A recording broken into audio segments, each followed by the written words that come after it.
E é daqui a pouco, hein, galera? O Aeroflá do Mengão rumo ao Mundial. Se Deus quiser, vai vir um bi por aí. Gabigol, sétimo maior artilheiro do mundo em finais, em decisões. E Flamengo formaliza processo no STJD pedindo afastamento de árbitro. Saudações rubro-negras. Fala aí, galera do Flanais Rubro-Negro. Meu nome é Alan Castro e eu vim aqui mais uma vez para trazer novidades e informações do mais querido para você, torcedor rubro-negro. Então, desde já peço aquela nossa moral, aquela sua ajuda para nos seguir nas redes sociais, para compartilhar nosso canal com os outros torcedores rubro-negros que vocês conheçam, para que vocês acionem as notificações e sempre fiquem sendo avisados dos nossos novos vídeos, do nosso novo conteúdo. Beleza, galera? Então é isso aí, vamos às notícias de hoje do Flamengo bem rapidinho, para a gente poder colocar vocês a par de tudo que está acontecendo. Então a primeira delas, saiu a notícia de que Gabigol é o sétimo maior artilheiro do mundo em finais, em decisões, juntamente com Puskás, né? Então você já vê a importância dessa posição atingida pelo Gabigol, considerando quem que está dividindo com ele a sétima posição, nada mais do que o Puskás, né? Ainda assim, junto com ele, aliás, à frente dele estão Messi com 34 gols, Pelé com 29, Neymar com 21, CR7, Cristiano Ronaldo com 20, Romário com 18 e o fenômeno, mais conhecido como Ronaldo, com 16 e Gabigol chegando a 15 gols, considerando esses gols mais recentes do Gabigol pelo Mengão. Beleza? Então realmente não é qualquer coisa. Parabéns aí ao Gabigol, que está sendo para mim um dos maiores destaques do Flamengo nesse início de temporada. Então desejamos que ele continue assim até o final do ano. Ok? Mais uma, olha só, gente. Nós tivemos um evento na Gávea recentemente e o Rodolfo Landim, o presidente, esteve presente. E obviamente ele foi abordado por alguns setoristas, pessoal da imprensa, que questionou eles algumas questões. Uma delas a gente já até trouxe aqui, foi sobre um assunto que a gente já comentou em outro vídeo aqui, o Neymar ter comentado sobre o Flamengo e o Maracanã numa entrevista para um youtuber alemão. E aí, obviamente, algum jornalista se aproveitou dessa situação e questionou o Rodolfo Landim, né? E aí, o Neymar e tal, não sei o quê. E ele falou, com outras palavras, você sabe por um acaso quanto é que o Neymar ganha, gente? 4,8 milhões de euros. É muito dinheiro, gente. Além disso, ele tem um contrato com o PSG de 5 anos. Só foi um, faltam 4 ainda. Ele falou, como é que eu vou trazer esse cara pra cá? Vocês ficam aí sonhando, imaginando, mas eu tô fazendo contas lá o tempo inteiro, lá no meu gabinete, na minha sala. Então, mais ou menos essas palavras que o Rodolfo Landim usou para falar sobre Neymar. Ou seja, gente, obviamente, eu acho até que o Neymar vai vir jogar no Mengão em algum momento, seja quando estiver mais velho um pouquinho, seja, sei lá, por empréstimo, seja quando ele quiser abrir mão aí de questões parcialmente esportivas e questões financeiras principalmente. E aí ele vai poder vir jogar no Mengão e será muito bem-vindo. Mas até lá, realmente, a realidade é que nós, né, aliás, os clubes sul-americanos talvez não tenham condições de bancar um alto salário como o do Neymar, tá bom? Não só sul-americanos, tem muito europeu também que não teria essas condições, tá bom? Então é isso, gente. Além disso, gente, no mesmo evento, o Rodolfo Landim foi abordado pelo governador do estado do Pará, tá? Fazendo um convite para que o Flamengo vá jogar no Mangueirão, que é o principal estádio lá de Belém do Pará. É o que eu conheço, inclusive, né, o Mangueirão, o estádio olímpico do Mangueirão. O estádio passou por uma série de reformas, reformulação, também ali na administração do estádio. Está sendo preparado para ser novamente utilizado, para ser reaberto. E aí já tem programado, se não me engano, para março, um clássico entre as duas principais equipes do estado. Remo e Paysandu. Né, o Papão da Curuzu e o Leão, o Remo.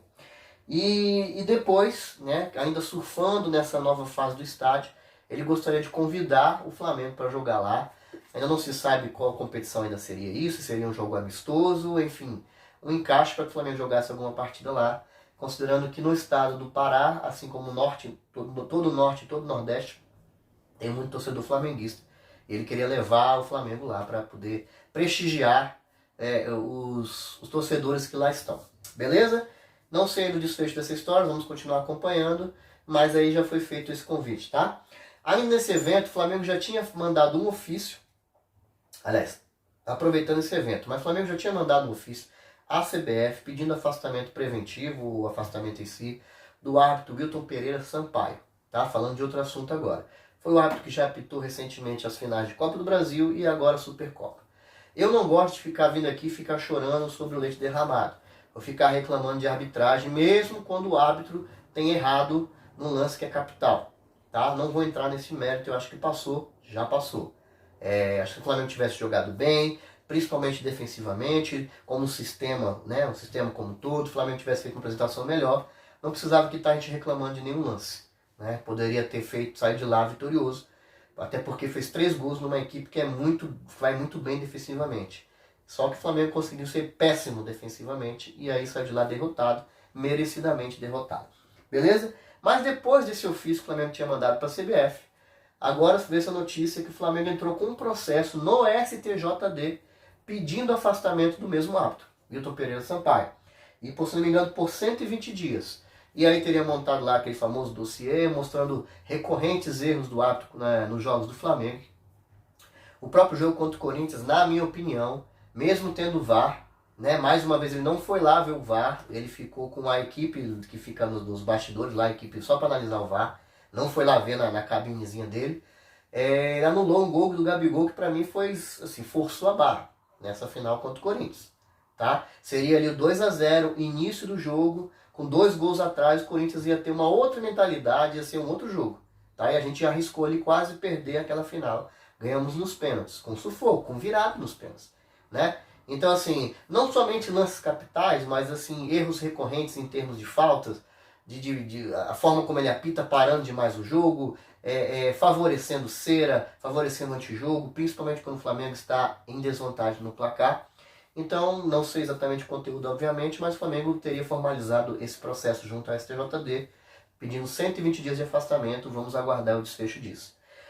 Acho que mesmo que não dê nada, ou que a pena seja muito menor do que essa, eu acho que é importante o Flamengo fazer esse movimento. Eu acho que a diretoria do Flamengo demorou em se manifestar, em se posicionar. Por quê, gente? Eu sei que a gente quer ter um futebol cada vez mais profissional, cada vez mais bonito, cada vez mais certinho, organizado, mas a realidade não é assim. Infelizmente o jogo não é assim. Tá? Essa pressão funciona, essa pressão existe em todos os clubes. Tá? Quem grita mais parece que é que ganha. E o Flamengo está muito tempo só ouvindo, ficando calado, vendo todos os outros times falando mal do Flamengo, falando contra o Flamengo e se fazendo de vítima, gritando no ouvido da CBF e sendo atendido. E a gente realmente tem ficado para trás muitas vezes. Então demorou essa atitude da diretoria do Flamengo, ainda que não dê em nada, essa pressão é importante. Beleza, galera? Olha só, vou pegar aqui uma informação que eu peguei junto do site do nosso querido amigo Pedrão, Flamengo Melhor. Teve a inauguração de um campo, né, vai ter uma inauguração em março, do novo campo de grama sintética no Ninho do Urubu, tá? Além disso, iria ter a construção de mais uma nova academia, sala de fisiologia e o campo 6, tá? Isso visando a base, beleza? Deixa eu ver aqui mais. É isso. Também existe uma parte da diretoria do Flamengo que não vê com bons olhos, né? A gente sabe que está tendo essa concessão para a gestão, o uso aí do Maracanã. O Flamengo, obviamente, tem interesse nesse momento de continuar, né, com o Maracanã, até porque não se sabe se vai ser construído estádio ou não. E mesmo que seja, ainda vai demorar para o estádio estar realmente pronto para o uso. Então o Flamengo, obviamente, tem interesse nessa nova, digamos, licitação, nesse novo processo que está tendo. Só que a entrada do Vasco, ela não tem sido vista com bons olhos. Primeiro porque o Vasco hoje, ele é controlado por uma SAF, uma empresa de fora, uma empresa que não é ali já que se fala tanto de ser um estádio público, um patrimônio, uma coisa ali brasileira, carioca. Pois é, mas aí agora o Vasco está sendo controlado por uma equipe de fora que talvez não conheça ali a realidade, o dia a dia. Talvez a mentalidade dele seja o quê? Lucro, lucro, lucro, lucro, lucro, tá? Então, assim, as tratativas têm sido meio delicadas com relação a essa questão. Inclusive, o próprio presidente do Fluminense, que dificilmente está do lado do presidente do Flamengo, já se manifestou, respondeu em nota oficial pelo clube, sobre uma questão que desagradou, uma postura dos atuais dirigentes do Vasco que desagradaram os dirigentes do Fluminense. Então, assim, o pessoal às vezes vê com cuidado, porque, primeiro, essa concessão do Maracanã vai ser por 25, 30 anos. É uma coisa assim, duradoura, né? Não é apenas 2, 3 anos e depois tenta de novo. Da mesma forma, entende-se que a SAF também vai ficar bastante tempo na equipe do Vasco, tá? E aí eles têm dúvidas sobre essa negociação, algum parte da diretoria, ou alguns diretores, de envolver nessa negociação a questão do Vasco, né, o time do Vasco, por essas insegurança nas negociações, incerteza do futuro da equipe, né? Porque o Maracanã é um estádio que gera muita dívida, né? Para se manter, tem muita despesa, para abrir para um simples jogo gera muito despesa. Desculpe, gente. E o Vasco ainda está em processo de reestruturação, tá? E como foi dito, é uma concessão longa, né? Vai que daqui a algum tempo dá tudo errado, não deu certo, a SAF sai fora e deixa só o problema, a bomba jogada no Vasco. Quem é que vai assumir essa parte do Vasco? É uma coisa meio complicada, realmente. Desculpe novamente.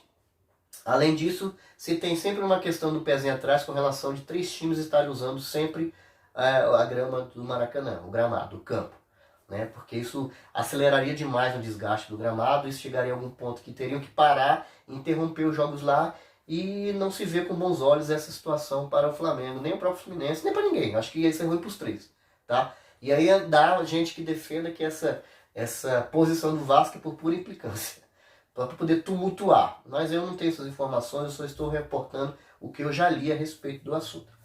Beleza, galera? Avançando nessa questão, Flamengo embarca daqui a pouco, né? Não sei que horas vocês vão assistir esse vídeo, mas daqui a pouco já vai ter o Aeroflá, né? O Flamengo vai rumo ao Mundial, né? Lá no Marrocos, e vai jogar na próxima terça-feira, dia 7 de fevereiro. Não se sabe ainda, eu acho que a gente vai saber hoje, se não me engano, amanhã, entre Al Hilal e o próprio Raja Casablanca, time da casa. Essa semifinal, com chance, se Deus quiser, da gente chegar na final contra o possível Real Madrid. Então, apesar de tudo que tem acontecido, dessas últimas polêmicas, teve a questão do Vidal, teve a questão da própria derrota na Supercopa, do trabalho que está sendo refeito, da críticas ao Vitor Pereira, principalmente pelas viúvas dele. Mas assim, é importante agora a gente esquecer tudo isso. Nós, torcedores do Flamengo, mentalizar coisa boa, apoiar, focar na vitória, focar na equipe, focar que a gente vai conseguir sair de lá vitorioso, se Deus quiser, com esse bi mundial. Seria lindo demais, gente. Para minha geração, para várias outras gerações que não viram o Flamengo ser campeão mundial, ou eram muito pequenos na ocasião, né? Porra, um título desse em cima de um Real Madrid tem muito valor. Talvez para os times europeus não tenha, até porque os caras já têm vários. Caguei, desculpa a expressão, caguei porque eles pensam. Estou preocupado com o nosso Flamengo, entendeu? Então vamos lá, torcer se Deus quiser, e nós vamos fazer o react, tá? Então aí a gente deve postar na sequência os react das 2 partidas. Beleza? E ainda falando em Mundial, o Mendy, que é um dos jogadores do Real Madrid, se machucou, tá? Teve uma lesão muscular no clássico, no último clássico que teve, e está fora do Mundial. Beleza? Então é um desfalque importante para a equipe do Real Madrid. A gente não está achando ruim não, mas é uma informação que hoje tem uma relação direta com o Flamengo, por isso que a gente trouxe aqui. Falando em estádio, também o Rodolfo Landim foi questionado sobre o estádio e defende sempre que o Flamengo vai buscar fazer um estádio no valor de mais ou menos 2 bilhões de reais, é muito dinheiro, que seria também para cerca de 100 mil torcedores, é muito torcedor para um estádio só. Gente, a torcida do Flamengo é incrível, ela tem capacidade de lotar um estádio de 100 mil pessoas. Eu acho que tem sim, tá? Eu acho não, tenho certeza que tem. Agora, tem que se ver a viabilidade de um estádio muito grande, se economicamente compensa para os jogos que não vão ter um público, um apelo tão grande. Entendeu? Por exemplo, você botar, vamos pegar aqui como exemplo, lá na frente, vamos pensar na frente, o estádio está lá, maravilhoso, bonito, não tem mais Maracanã na jogada, Flamengo e Boa Vista, que foi o jogo de ontem. Vai botar quantas pessoas nesse estádio? Obviamente não terão 100 mil pessoas. O jogo de Campeonato Carioca, sem nenhum apelo, no início da temporada, às vezes jogadores reservas, no meio de semana à noite, as pessoas têm dificuldade de voltar para casa, não sei. Aí tem que ver se é viável você ter esse estádio, aí as pessoas que vão projetar vão pensar nisso, mesmo para eventos menores, digamos assim. Então, galera, vamos aguardar aí, né? Há quem diga que o Rodolfo Landim tem sempre chamado esse assunto do estádio, toda vez que o Flamengo tem uma derrota, uma questão importante, uma desilusão, uma crise, joga esse assunto de novo no ar, na mesa, que é os torcedores aí tirar um pouco o foco, né? Os torcedores se empolgarem e tal. A mesma coisa com contratação, né? O Flamengo perdeu logo depois, já se falou em reforços, que iam trazer 4 jogadores, que iam trazer, chegar não sei o que, não sei o que, não sei o que, não sei o que lá. Então assim, fiquemos também atentos a esses pontos. A gente não pode se esquecer das coisas que estão acontecendo, se iludindo com aquilo que ainda pode vir que seja realizado ou não, ok? Ainda aproveitando, galera, se vocês quiserem saber um pouco mais de mercado da bola, a gente tem colocado essas informações no Instagram, tá? Vou pedir aqui para botarem o nosso Insta lá, Flanares_RN. Inclusive, a gente falou recentemente no vídeo lá sobre a chegada de Ângelo Gabriel, a possível negociação com o Ângelo Gabriel, atleta do Santos, de 18 anos, ok? Ponta direita, que é uma das prioridades da equipe do Flamengo, da equipe do Vitor Pereira e sua comissão técnica. Galera, essas foram as informações de hoje. Fiquem conosco aí, acompanhando, curtam nossos vídeos, continuem nos seguindo, tá? Agradecemos demais a participação de vocês. Saudações rubro-negras, até a próxima, valeu!